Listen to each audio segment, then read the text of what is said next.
À l'automne dernier, le Sully, comme tous les bars, fermait ses portes pour 4 semaines. 6 mois plus tard, rien n'a changé. Si une ouverture le 17 mai apporte une lueur d'espoir, elle pose aussi beaucoup de questions. Si à la réouverture les aides sont coupées et le chiffre d'affaires n'est pas là, c'est là où la catastrophe va arriver et va vite arriver.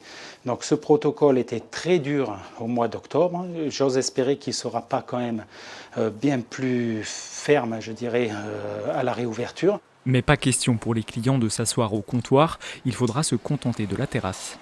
Interdiction de se croiser à l'intérieur, une seule personne aux toilettes, etc. Tout le protocole que l'on connaît.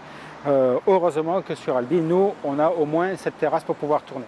Le gérant va investir 13 000 € pour informatiser les commandes et faciliter toutes ces mesures sanitaires. Dans ce restaurant du centre-ville d'Albi, on a hâte de dresser à nouveau les tables. Alors là, elles attendent depuis 6 mois qu'on puisse à nouveau les sortir. Si on doit réouvrir simplement à l'extérieur, le problème qui se pose, c'est le problème du climat, du temps, c'est-à-dire quand les gens auront réservé, qu'on va les installer, s'il y a un orage, s'il pleut, comment on va gérer ça? Après un bon repas, pourquoi pas une pièce de théâtre? Les jauges de public pourraient d'abord se limiter à 35%. C'est extrêmement contraignant et ça ne sera pas simple. Et peut-être que pour certains spectacles, nous ne pourrons pas le faire.